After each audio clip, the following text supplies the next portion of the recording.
what is friendship according to some philosophers?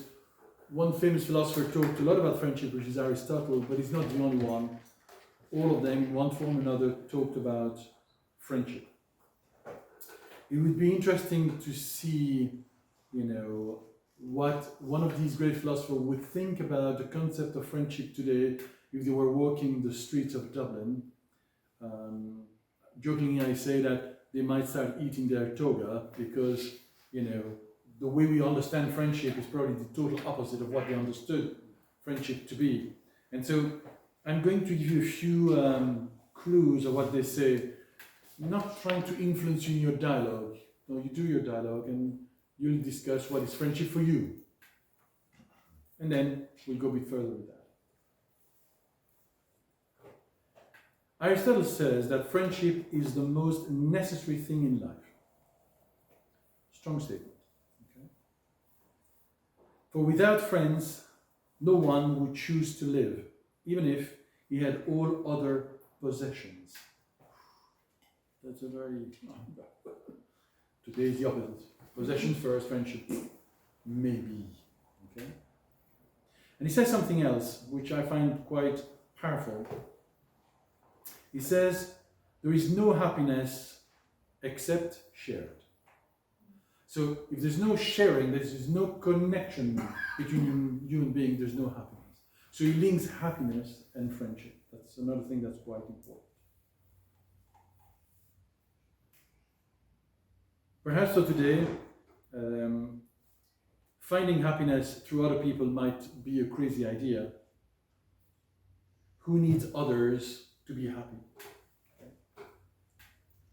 In reality, most people crave relationship and connection with others. We know that, and we can see that through social media. Yet we know that those connections are, let's call a spade, rather superficial. Could we call that friendship? Possibly not.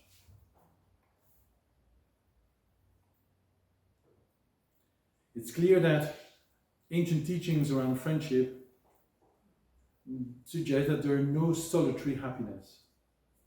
No happiness without others, without that subtle link between individuals that we call friendship.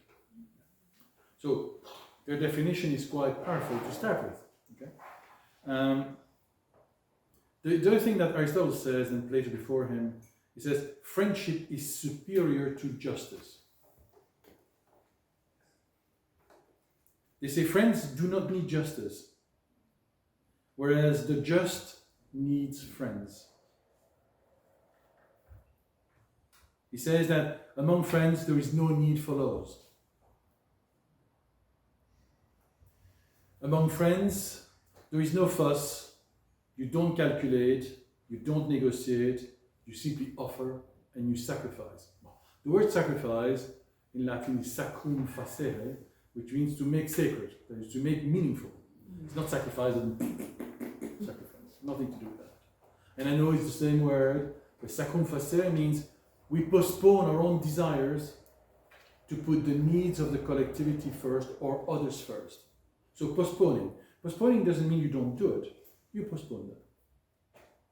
Plato says that about politicians, to postpone their own ambitions to be at the service of others. Don't go there about or today's politician, it would be depressing perhaps. So no calculation. So the objective of happiness is the happiness of others, and that is the basis of friendship. What we do it without calculating, without thinking of what we're going to get in return. We don't waste time in measuring our effort, he says, to evaluate the gains we may get in engaging to connecting with others. Today, the first question I often get when I talk about philosophy, what's in it for me? It's the opposite of philosophy. And I often say nothing. Depends what you put in. You say your own effort is the measure of what you gain. In Indian tradition, it's called karma yoga. Okay? Well, today, in English, it's called volunteering, which is the same idea, is to willingly put yourself at the service of the common good. And here we engage in the concept of friendship.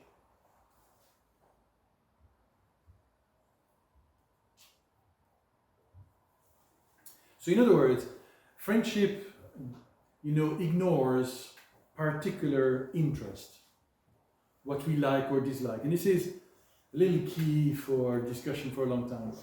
Most philosophers suggest to us that to engage into friendship, we need to overcome I like, I don't like, to do what our conscience dictates. But today, we live in a world, as you know, that what dictates everything is I like. And I don't do because I don't like. So it's very instinctive. It's very children do that. Adults, allegedly, we should be able to follow our conscience whether we like it or not. The philosopher would say, eventually, what we should do and what we like becomes the same. For most of us, it's not yet. But we still have the possibility to do that. So there are 3 types of friendship, they say. And these 3 kinds of friendship, whose respective objects are, they call the good, the pleasant, and the useful. According to Aristotle, only the good deserves to be called friendship. That is to say, to do good. The word good in English is a bit too used and abused. Good means it's something that comes from the deepest element of ourselves. Because doing something pleasant and useful can only guarantee temporary trust, he says, which tends to disappear quickly over time. Maybe there for a while, but the challenges of life itself deprives us of what we've gained, and friendship disappears if it's only driven by what we like, pleasant or useful, which is I like, I don't like. And he says, like desires and needs are subject to the great law of impermanence. Everything is in flux. And so we need to learn, they say, to go beyond the impermanent, i.e., what we prefer. So they cannot be the object of lasting friendship.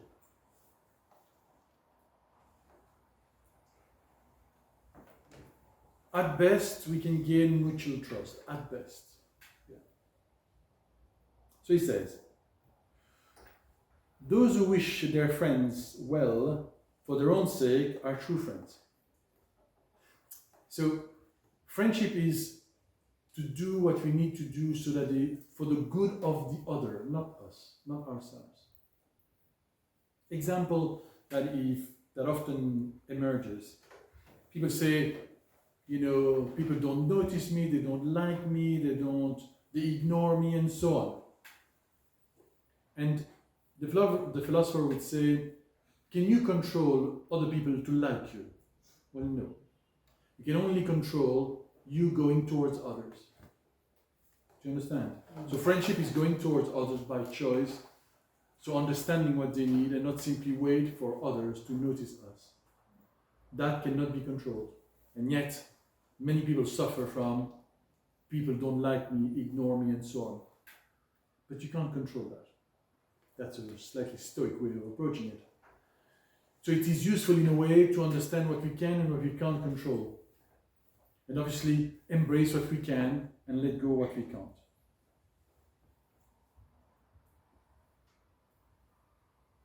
And so they say, friendship therefore lasts as long as they remain virtuous. And I'm going to 2 words about that.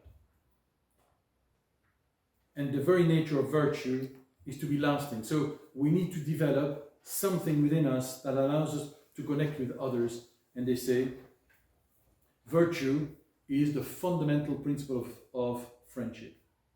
But virtue has nothing to do with this moralistic stand, which is today very much done through the virtue signaling of the woke movement. That's not what it means at all.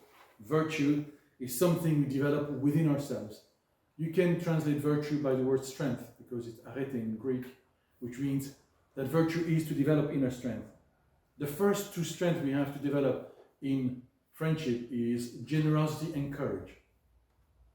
Courage because it relates to the heart. Cuore, or heart, le cœur in French.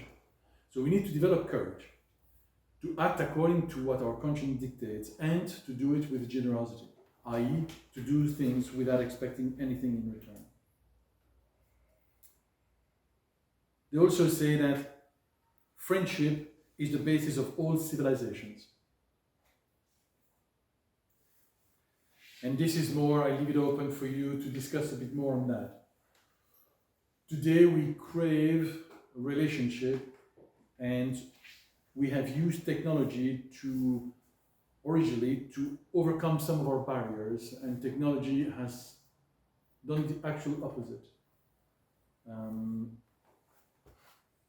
We see people more and more isolated, more and more unable to connect with others. But I would say something to finish. To connect with others, to help us a little bit at least, we need to also connect with oneself. If we're unable to connect with oneself, to connect with others is extremely difficult.